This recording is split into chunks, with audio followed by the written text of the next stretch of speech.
नमस्कार दोस्तों, स्वागत है आपका हमारे यूट्यूब चैनल शाही नोट्स पे। आज मैं आपके लिए एक अद्भुत प्रश्नोत्तरी की वीडियो लेके आया हूं, जो कि संबंधित है उत्तराखंड की पुरा प्रजातियों से। आप यहां पे अपने ज्ञान का आकलन कर सकते हैं कि आपको उत्तराखंड की पुरा प्रजातियों के बारे में कितनी समझ है। अगर यहाँ से कोई क्वेश्चन आता है तो आप उसे टैकल कर सकते हैं या नहीं। तो चलिए दोस्तों, स्टार्ट करते हैं हमारी आज की वीडियो। पहला क्वेश्चन है दोस्तों, उत्तराखंड की सबसे प्राचीन पुरा प्रजाति कौन सी है? और ऑप्शन दे रखे हैं किरात, कोल, उपरोक्त दोनों या फिर खस। तो दोस्तों इसका आंसर होगा कोल।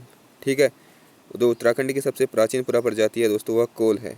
अगर यहाँ पे किसी पर्टिकुलर इतिहासकार का नाम देकर पूछा जाए, जैसे अजय राउत के अनुसार या ग्रियर्सन के अनुसार, तब हमारा आंसर किरात होगा। ठीक है, अगर बाई चांस ये ऑप्शन में कोल नहीं होता तब भी हमारा आंसर किरात हो सकता था, परंतु अभी कोल है तो हमारा आंसर कोल ही रहेगा, क्योंकि आयोग भी कोल को ही मानता है। ठीक है, तो अब अगले क्वेश्चन की बात करते हैं। तो दोस्तों अगला क्वेश्चन है, उत्तराखंड की किस पुरा प्रजाति में रणबड़ प्रथा प्रचलित थी? तो याद रखना दोस्तों, रणबड़ प्रथा किस में प्रचलित थी? ऑप्शन दे रखा है कोल, किरात, खस, भोटांतिक। तो आपको पता है दोस्तों कि उत्तराखंड की रणबड़ प्रथा भोटांतिक प्रजाति में प्रचलित थी। ठीक है, भोटांतिक लोगों में रणबड़ प्रथा थी और इसी के साथ युवा ग्रह प्रथा भी भोटांतिक लोगों में ही प्रचलित थी। ठीक है, तो ये युवा ग्रहों में जो नियम होते थे उन्हें रणबड़ प्रथा कहा जाता था। ठीक है, तो आप ये इसका आंसर याद रखना, रणबड़ प्रथा भोटांतिक पुरा प्रजाति में प्रचलित थी। अगले क्वेश्चन की बात करें तो दोस्तों अगला क्वेश्चन है, निम्नलिखित में से किस पुरा प्रजाति को पुराणों में भिल्ल कहा गया है? तो पुराणों में भिल्ल किस पुरा प्रजाति को कहा गया है दोस्तों? ऑप्शन है खस, कोल, किरात या सौखा। तो आपका आंसर होगा किरात। ठीक है, स्कंद पुराण के केदारखंड में जो किरात है उनके लिए भिल्ल शब्द का प्रयोग किया गया है। ठीक है, तो याद रखना, भिल्ल किरातों को कहा गया है। ठीक है, अगले क्वेश्चन की बात करें तो दोस्तों, अर्जुन व किरात रूपी शिव का युद्ध किस नदी के तट पर हुआ था? ठीक है, अर्जुन और किरात रूपी शिव का युद्ध, ये हमें पता चलता है महाभारत के सभा पर्व में। ठीक है, तो किस नदी के तट पर हुआ था ये युद्ध पूछ रहा है। तो ऑप्शन है गंगा, भागीरथी, रामगंगा और अलकनंदा।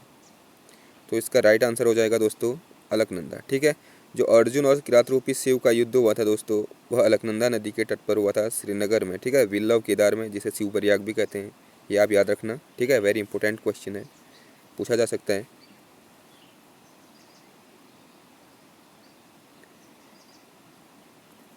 अगला क्वेश्चन है दोस्तों, उत्तराखंड की किस पुरा प्रजाति में लिंग पूजा एवं नाग पूजा का प्रचलन था? तो आपको पता होना चाहिए कि किस पुरा प्रजाति में लिंग पूजा और नाग पूजा का प्रचलन था। तो ऑप्शन नीचे दिए गए हैं दोस्तों, यह है ऑप्शन कोल, शक, खस या फिर किरात। तो इसका आंसर हो जाएगा दोस्तों कोल। जो कोल पुरा प्रजाति थी उनमें लिंग पूजा और नाग पूजा का प्रचलन था। ठीक है, ये मैंने आपको पढ़ा रखा है अपने वीडियोज़ में। अगर आपको ये क्वेश्चन टफ लग रहे हैं तो आप मेरी प्ले लिस्ट में जाके आप मेरी पूरा प्रजातियों वाली वीडियो देख सकते हैं, उसमें मैंने ये सब कुछ पढ़ा रखे हैं। ठीक है, जितने मैंने उन्हीं से ये क्वेश्चन बना रखे हैं मैंने। तो फिर अगला क्वेश्चन है दोस्तों, भोटांतिक प्रजाति के लोग टोटम के रूप में किसकी पूजा करते थे? वेरी इंपॉर्टेंट क्वेश्चन है दोस्तों, जब मैंने पढ़ा रखा था तब भी बोला था वेरी इंपॉर्टेंट है, और ऐसी इस टाइप का क्वेश्चन बनेगा दोस्तों इससे, कि जो भोटांतिक या सौका प्रजाति के लोग थे वो टोटम के रूप में किसकी पूजा करते थे? पशुओं की पूजा, वनस्पति की पूजा, उपरोक्त में से दोनों की पूजा या फिर खबला देवता की पूजा। तो दोस्तों आपका आंसर क्या रहेगा, आप बताइए। तो इसका राइट आंसर हो जाएगा दोस्तों ऑप्शन सी, उपरोक्त में से दोनों। मतलब जो भोटांतिक लोग थे दोस्तों, यह टोटम के रूप में पशु और वनस्पति दोनों की पूजा करते थे। ठीक है, मैंने आपको पढ़ा रखा था जो ये पशु और वनस्पति है, इनका संबंध राठ से है। ठीक है, राठ, तो इन्हीं के रूप में, ये टोटम के रूप में इन दोनों की पूजा करते थे भोटांतिक लोग। ठीक है, वेरी इंपॉर्टेंट क्वेश्चन है, नोट कर लेना अगर नहीं आ रहा है तो। अगला क्वेश्चन की बात करें तो दोस्तों, कुमार कुमारी नामक प्रथा में किस प्रजाति का प्रभाव देखने को मिलता है? जो कुमार कुमारी नामक प्रथा में किस प्रजाति का प्रभाव देखने को मिलता है? ये क्वेश्चन थोड़ा गलत हो गया दोस्तों। क्वेश्चन ऐसा बनना चाहिए कि कुमार कुमारी नामक प्रथा किस प्रजाति में देखने को मिलती है, या कुमार कुमारी नामक प्रथा का प्रभाव किस प्रजाति में देखने को मिलता है। तो इस टाइप का क्वेश्चन होना चाहिए दोस्तों, थोड़ा मिस्टेक हो गई इसे लिखने में। तो ऑप्शन दे रखे हैं, तो आप सिंपल से ये लिखना कि कुमार कुमारी प्रथा किस प्रजाति से संबंधित है। तो ऑप्शन है कोल, किरात, खस, भूटांतिक। तो इसका जो सही आंसर हो जाएगा दोस्तों वो हो जाएगा ऑप्शन ए, कोल। कोलों में थी दोस्तों कुमार कुमारी नामक प्रथा। ठीक है, अगले क्वेश्चन की बात करें तो दोस्तों अगला क्वेश्चन है, साहित्यिक ग्रंथों में किस पुरा प्रजाति को मुंड या सबर नाम से जाना जाता है। ठीक है, मुंड या सबर नाम से किस पुरा प्रजाति को जाना जाता है। ऑप्शन है भूटांतिक, शक, किरात, कोल। तो जो इसका राइट आंसर हो जाएगा दोस्तों ऑप्शन डी। ठीक है, ये पूछा गया क्वेश्चन है, वेरी इंपॉर्टेंट है कि जो कोल होते थे, जो कोल पुरा प्रजाति थी दोस्तों उत्तराखंड की पहली पुरा प्रजाति, उन्हें ही पुराणों में या साहित्यिक ग्रंथों में मुंड या सबर कहा गया है। ठीक है, तो यहाँ से क्वेश्चन पूछा गया है कि कोल प्रजाति के लिए किस शब्द का प्रयोग किया गया है। तो याद रखना मुंड या सबर, ऐसे भी क्वेश्चन बन सकता है। ठीक है, और अगले क्वेश्चन की बात करें तो दोस्तों ये है अगला क्वेश्चन, इतिहासकार ग्रियर्सन उत्तराखंड की प्रथम प्रजाति किसे मानते हैं। तो जो इतिहासकार ग्रियर्सन है उत्तराखंड की प्रथम पुरा प्रजाति किसे मानते हैं। ठीक है, मैंने आपको पहले क्वेश्चन में ही बता दिया था कि अगर इतिहासकार के नाम लेकर पूछेगा तो आपका आंसर क्या रहेगा। तो देखो ये है आपके विकल्प कोल, खस, सौका, किरात। तो आपका आंसर क्या हो जाएगा ऑप्शन डी, किरातों को कहा ग्रियर्सन ने। ठीक है, उत्तराखंड की पहली पुरा प्रजाति। अगले क्वेश्चन की बात करें तो दोस्तों अगला क्वेश्चन है, अर्जुन और किरात रूपी शिव का युद्ध किस स्थान पर हुआ था। पहले मैंने क्वेश्चन बनाया था कि किस नदी के तट पर हुआ था, अभी क्वेश्चन बना रखा है दोस्तों किस स्थान पर हुआ था। ठीक है, ऑप्शन है कल्प केदार, विल्लव केदार, रुद्रनाथ, उपरोक्त में से कोई नहीं। तो आपको याद होगा तो दोस्तों इसका सही आंसर क्या है ऑप्शन बी, जो किरात रूपी शिव और अर्जुन का युद्ध हुआ था वह विल्लव केदार में हुआ था। ठीक है, विल्लव केदार जिसे अभी शिव प्रयाग भी कहते हैं, अलकनंदा नदी के तट पर है, श्रीनगर में स्थित है। ठीक है, वर्तमान में श्रीनगर, विल्लव केदार पर हुआ था, श्रीनगर में स्थित है, जिसे शिव प्रयाग भी कहते हैं, अलकनंदा नदी के तट पर। ठीक है, तो यहाँ से वेरी इंपॉर्टेंट क्वेश्चन है, ये वाला पूछा जा सकता है। अगला क्वेश्चन है दोस्तों, भूटांतिक या सौका प्रजाति को कितने वर्गों में विभक्त किया गया है। Very very important question. भूटांतिक या सौका जो प्रजाति है उन्हें कितने वर्गों में विभक्त किया गया है। ऑप्शन है 4, 2, 8, 6। तो इसका राइट आंसर हो जाएगा दोस्तों ऑप्शन डी, 6 वर्गों में विभक्त किया गया है भूटांतिक या सौका प्रजाति को। कौन कौन से 6 वर्ग है दोस्तों, एक तो सौका हो गया, एक जोहारी हो गया, एक दारमिया हो गया, एक तोलछा हो गया, एक मारछा हो गया, और लास्ट क्या हो गया जाट। ठीक है, ये है 6 वर्ग जिसमें विभक्त किया गया है भूटांतिक या सौका प्रजाति को। ठीक है, ये याद रख लेना, वेरी इंपॉर्टेंट क्वेश्चन है 6 वर्ग। अगला क्वेश्चन है दोस्तों, भोटिया लोगों के ग्रीष्मकालीन आवासों को किस नाम से जाता है। फिर इंपॉर्टेंट क्वेश्चन दोस्तों, वेरी इंपॉर्टेंट, फिर से दोबारा एक इंपॉर्टेंट क्वेश्चन आ गया कि जो भोटिया लोग थे उनके ग्रीष्मकालीन आवासों को क्या कहा जाता था। ठीक है, ऑप्शन है मुंडा, ऑप्शन है गुंडा, मैत, मुंसा, या उपरोक्त सभी। तो इसका जो राइट आंसर हो जाएगा दोस्तों वो हो जाएगा मैत, ऑप्शन बी। ठीक है, कि जो भोटिया लोग थे उनके ग्रीष्मकालीन आवासों को मैत कहा जाता था, जबकि इनके शीतकालीन आवासों को क्या कहा जाता था, गुंडा या मुंसा। जो ये 2 ऑप्शन है दोस्तों, ये गुंडा और मुंसा, ये शीतकालीन आवास थे। ठीक है, शीतकालीन आवास थे दोस्तों, और जो मैत है यह ग्रीष्मकालीन आवास है। ठीक है, अगला क्वेश्चन है दोस्तों, सौका प्रजाति में कूंच शब्द क्या दर्शाता है। सौका या जो भूटांतिक लोग होते हैं दोस्तों उनमें जो कूंच शब्द क्या दर्शाता है, ये क्वेश्चन ने पूछ रखा है। तो ऑप्शन नीचे दे रखे हैं दोस्तों, ऑप्शन है व्यापार, पशुपालन, समूह, या बिरादरी। तो इसका राइट आंसर हो जाएगा दोस्तों समूह। जो कूंच होता है दोस्तों, कूंच यह समूह को दर्शाता है। जो ये भोटिया लोग व्यापार के सिलसिले में साथ में जाते हैं ना, एक समूह में जाते हैं, तो उन समूह में जो जाते हैं ये उन्हें कूच कहा जाता है। ठीक है, तो याद रखना, वेरी इंपॉर्टेंट क्वेश्चन है कूच। तो भोटिया जो लोग हैं इनमें जो कूच शब्द है यह समूह को दर्शाता है, इनके सामूहिक यात्राओं को दर्शाता है। ठीक है, अगला अगला क्वेश्चन है दोस्तों वेरी इंपॉर्टेंट, प्रथाओं से संबंधित है। छटेला और टेकुआ प्रथा किस पुरा प्रजाति में प्रचलित थी? छटेला और टेकुआ प्रथा, तो ऑप्शन है कोल, किरात, शक या खस। तो इसका जो राइट आंसर हो जाएगा दोस्तों ऑप्शन डी, खस। खस लोगों में झटेला और टेकुआ प्रथा है। झटेला और टेकुआ प्रथा क्या होती है, अगर आपको ये पता नहीं है तो आप प्लेलिस्ट में जा सकते हैं, वहाँ मैंने आपको खस पुरा प्रजाति पढ़ा रखी है, उसमें मैंने डिटेल में बता रखा है कि झटेला और टेकुआ प्रथाएं क्या थी। ठीक है,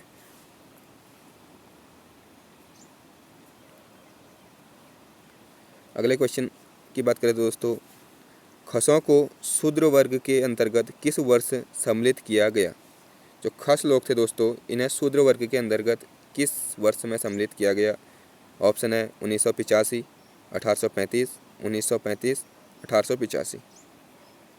तो जो इसका राइट आंसर हो जाएगा दोस्तों वो हो जाएगा ऑप्शन डी, 1885। 1885 में जो खस थे इन्हें शूद्र वर्ग के अंतर्गत सम्मिलित कर लिया गया। ठीक है, अगला क्वेश्चन है, भोटांतिक या सौगा प्रजाति में मदिरा के लिए किस शब्द का प्रयोग किया गया है? मदिरा के लिए इंपॉर्टेंट क्वेश्चन है दोस्तों, जितने भी मैंने यहाँ पे क्वेश्चन बना रखे हैं दोस्तों वो वेरी इंपॉर्टेंट है, सबको नोट करना अगर आपको नहीं आते हैं। ठीक है, भोटांतिक या सौगा प्रजाति में मदिरा के लिए किस शब्द का प्रयोग किया गया है? ऑप्शन है चयक्ति, द्वेग, उपरोक्त दोनों या ज्या। तो जो इसका राइट आंसर हो जाएगा दोस्तों वो हो जाएगा ऑप्शन सी, उपरोक्त दोनों।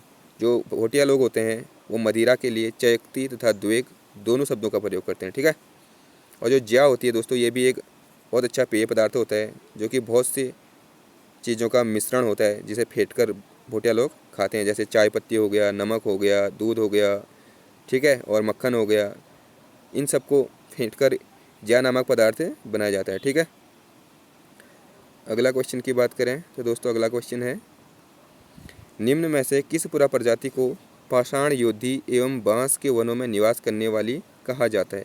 वेरी इंपॉर्टेंट क्वेश्चन है दोस्तों, निम्न में से किस पुरा प्रजाति को पाषाण योद्धि एवं बांस के वनों में निवास करने वाली कहा जाता है?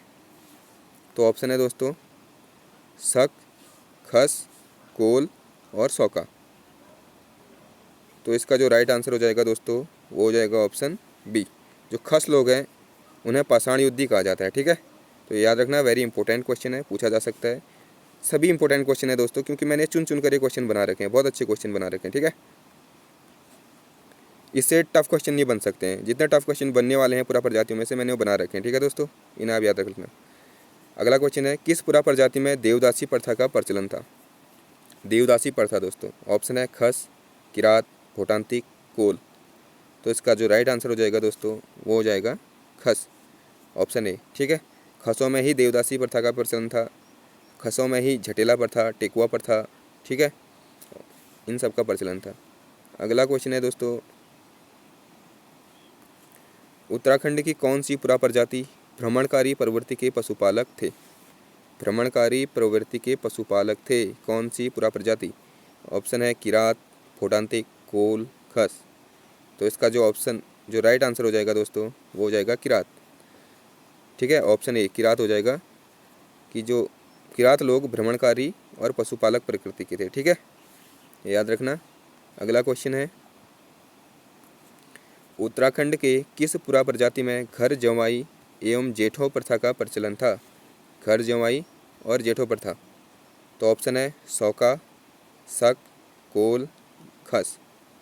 तो इसका जो राइट आंसर हो जाएगा दोस्तों ऑप्शन डी, खस लोग।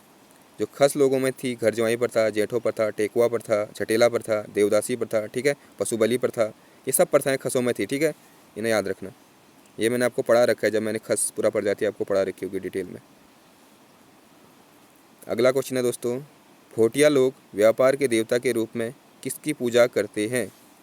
व्यापार के देवता के रूप में ऑप्शन है घबला, खुरमा, भूमि देवता, उपरोक्त में से कोई नहीं। तो इसका जो राइट आंसर हो जाएगा दोस्तों वो हो जाएगा ऑप्शन ए, घबला देवता। जो भोटिया लोग होते हैं व्यापार के देवता के रूप में घबला देवता की पूजा करते हैं, ठीक है। और ये घूरमा देवता है इसे वर्षा के देवता के रूप में करते हैं इसकी पूजा, ठीक है। जो घूरमा होता है वो वर्षा और जो घबला होता है वो व्यापार, ठीक है। ये याद रखना, वेरी इंपॉर्टेंट क्वेश्चन है, पूछा जा सकता है। अगला क्वेश्चन है दोस्तों, निम्न में से कुमाऊं क्षेत्र का सबसे पुराना व्यापारिक मेला कौन सा है? ऑप्शन है जौलजेबी मेला, उत्तरायणी मेला, थल मेला, जोड़ मेला।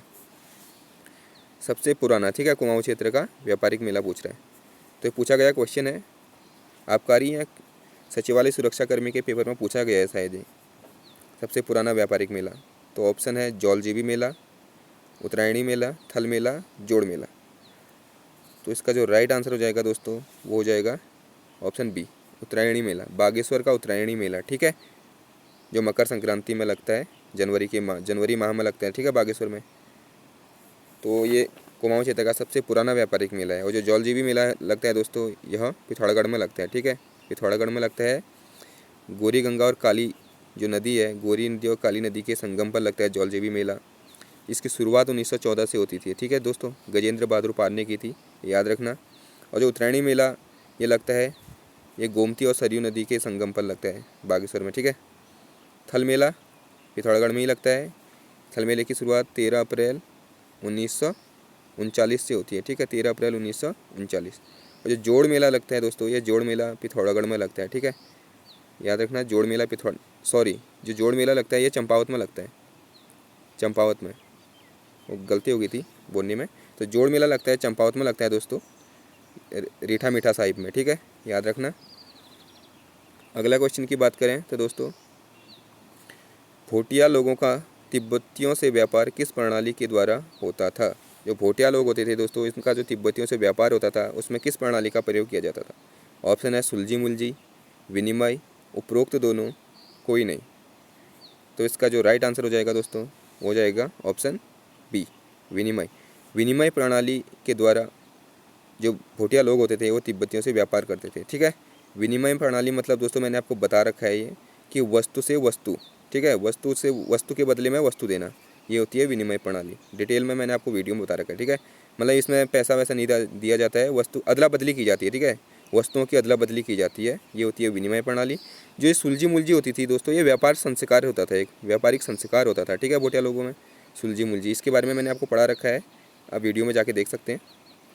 अगला क्वेश्चन जो और आज का लास्ट क्वेश्चन है दोस्तों, उत्तराखंड की किस पुरा प्रजाति में मृतकों को खुले में फेंकने की प्रथा प्रचलित थी? वेरी वेरी इंपॉर्टेंट क्वेश्चन, ठीक है दोस्तों। कौन सी पुरा प्रजाति है उत्तराखंड में जिनमें मृतकों को खुले में फेंक देते थे, ठीक है। ऑप्शन है कोल, किरात, खस, भूटांतिक। तो इसका जो राइट आंसर हो जाएगा दोस्तों हो जाएगा ऑप्शन ए, कोल। जो कोल पुरा प्रजाति थी दोस्तों, उनमें जो मिस्रवासियों की तरह मृतकों को खुले में फेंकने की प्रथा प्रचलित थी। सॉरी, मिस्रवासियों नहीं, सैंधववासियों की तरह, ठीक है, सैंधवों की तरह। जो सैंधववासी थे सिंधु घाटी सभ्यता के लोग, उनकी तरह इनमें भी मृतकों को खुले में फेंकने की प्रथा प्रचलित थी, ठीक है। तो दोस्तों ये आज का लास्ट क्वेश्चन था और इसी के साथ वीडियो की समाप्ति होती है। अगर आपको वीडियो अच्छी लगी और ये क्वेश्चन आपको इफेक्टिव लगे तो इन्हें नोट कर लेना और वीडियो को लाइक कर लेना और सब्सक्राइब कर लेना मेरे चैनल को, ठीक है। और आपको अगर कुछ भी ऐसा लगा जो वीडियो में और इम्प्रूव करना चाहिए था या वीडियो अच्छी बन रखी है उसे कमेंट बॉक्स में अवश्य बताएं। तो चलिए दोस्तों, आज की वीडियो का यहीं पे समापन करते हैं। वीडियो देखने के लिए धन्यवाद। बाकी अपना ख्याल रखना। Okay bye, take care.